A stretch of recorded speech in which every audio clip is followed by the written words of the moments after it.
বন্ধুরা সবাই কেমন আছেন? আশা করি সবাই খুব খুব ভালো আছেন। আজকে আমি জ্যোতি নিয়ে চলে এসেছি একটা নতুন ব্লগে। আপনাদের সবাইকে স্বাগত জ্যোতির ব্লগে। আজকে বানাচ্ছি কচু শাক।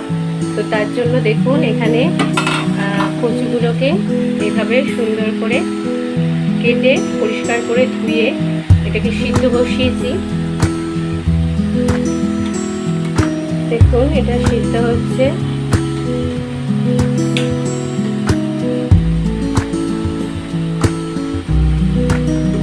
এটাকে বেশ ভালোভাবে সিদ্ধ করে নেব। এটা একটু ঢাকা দিয়ে দিচ্ছি।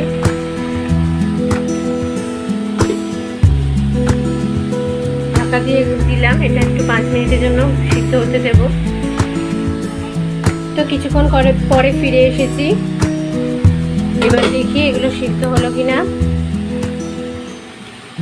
এবার এগুলো খুব ভালোভাবে সিদ্ধ হয়ে গেছে। এটাকে এবার নামিয়ে নেব।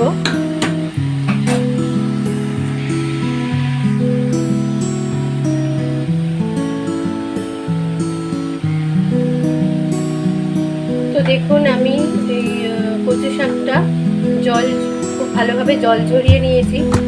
এবার চলুন রান্নাটা স্টার্ট করি। এবার রান্নাটা করার জন্য কড়াটা একটু গরম করে নিয়েছি। এবার এর মধ্যে দিয়ে দিচ্ছি কিছুটা পরিমাণ তেল। আমি এখানে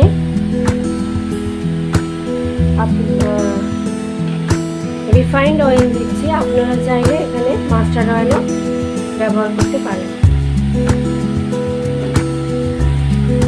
তেলটা ভালোভাবে গরম হয়ে গেছে। এখন এর মধ্যে দিয়ে দেব দুটো তেজপাতা আর 4টে শুকনো লঙ্কা।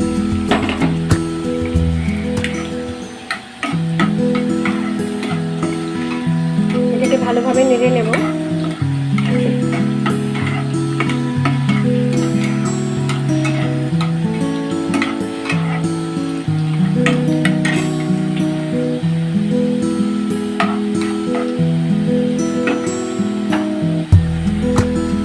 এর মধ্যে আরেকটু দিয়ে দিচ্ছি জিরে,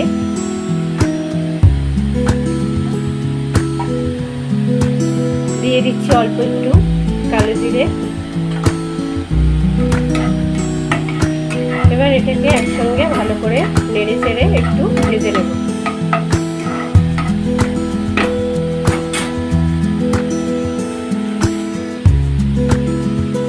এবার যে কচু শাকটা খুব ভালোভাবে জল ছড়িয়ে রেখেছিলাম সেটা এর মধ্যে দিয়ে দিচ্ছি।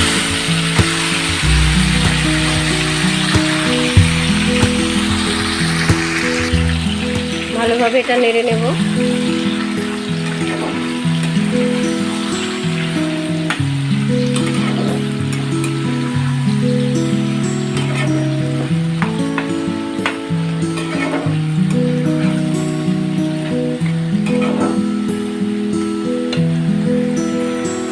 এবার এর মধ্যে দিয়ে দিচ্ছি 1 চামচ নুন। আমি অবশ্য আগেই কচু শাকটা সিদ্ধ করার সময় কিছুটা নুন অ্যাড করেছিলাম। আপনারা আপনাদের স্বাদ অনুযায়ী নুনটা এখানে অ্যাড করবেন। আমি এখানে আগে 1 চামচ নুন অ্যাড করেছিলাম, পরে 1 চামচের একটু কম নুন এখানে অ্যাড করলাম। এবার একে একে সব মশলাগুলো এখানে অ্যাড করব। দিয়ে দিচ্ছি 1 চামচ হলুদ গুঁড়ো, দিয়ে দিচ্ছি 1 চামচ জিরে গুঁড়ো, 1/2 চামচ মতো ধনে গুঁড়ো, দিয়ে দিচ্ছি অল্প একটু কাশ্মীরি লঙ্কার গুঁড়ো,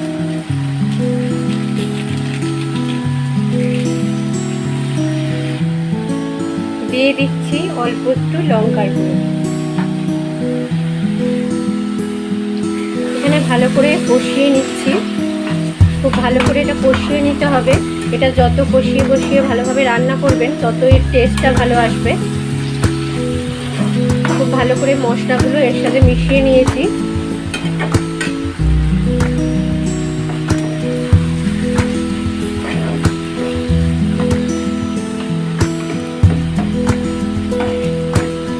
এটা ভালো করে কষিয়ে নিচ্ছি। এবারে 2-3 মিনিটের জন্য এটা একটু ঢাকা দিয়ে দেব।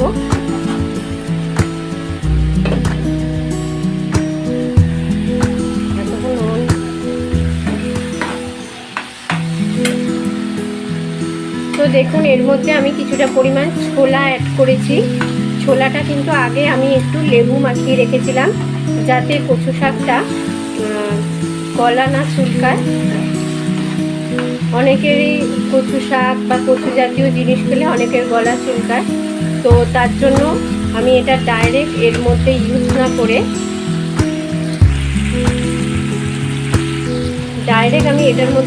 না করে আমি ছোলাটার মধ্যে কিছুটা পরিমাণ অল্প একটু লেবু মিশিয়ে নিয়েছিলাম।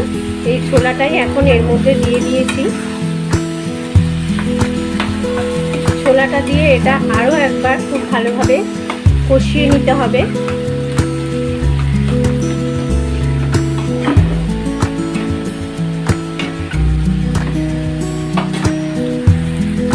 আচ্ছা, এর মধ্যে এবার আমি দুটো কাঁচা লঙ্কা এইভাবে চিড়ে রেখেছিলাম, এটা আমি এর মধ্যে দিয়ে দিচ্ছি।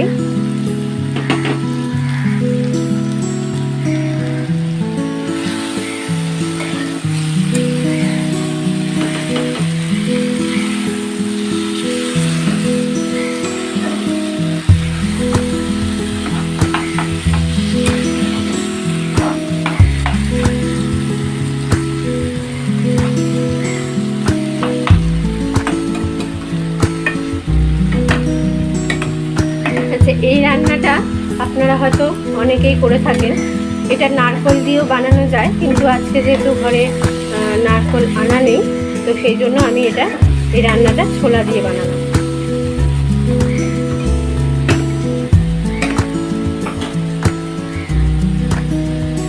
আপনারা কে কিভাবে বাড়িতে কচু শাক রান্না করেন আমাকে অবশ্যই জানাবেন কমেন্টের মাধ্যমে।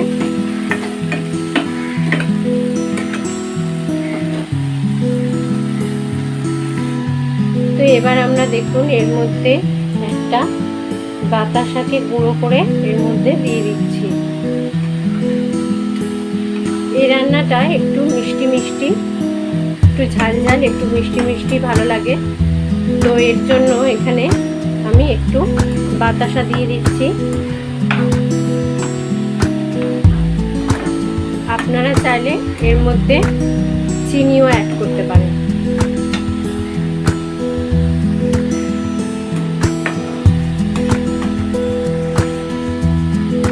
তো এর মধ্যে এবার দিয়ে দিচ্ছি অল্প একটু গরম মশলার গুঁড়ো।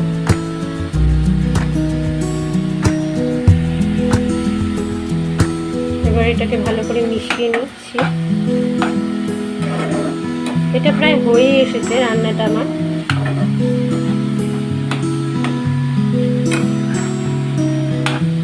এটা একটু এরকম শুকনো শুকনো হবে। এটা কিন্তু গরম ভাতের সাথে খেতে দুর্দান্ত লাগে।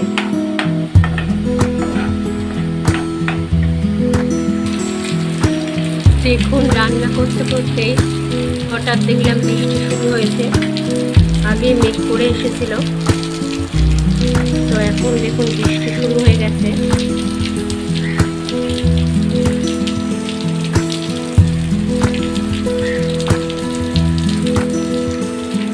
বৃষ্টির দৃশ্যটা কি অপূর্ব সুন্দর লাগে, তাই না?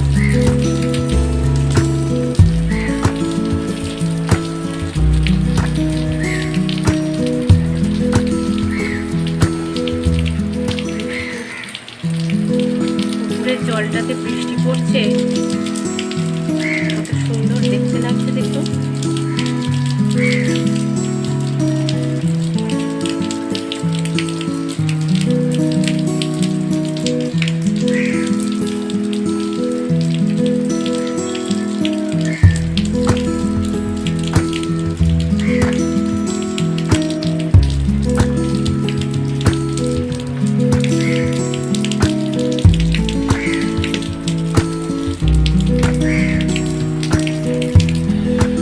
বন্ধুরা, আজকে আমার রান্নাটা একদম কমপ্লিট হয়ে গেছে।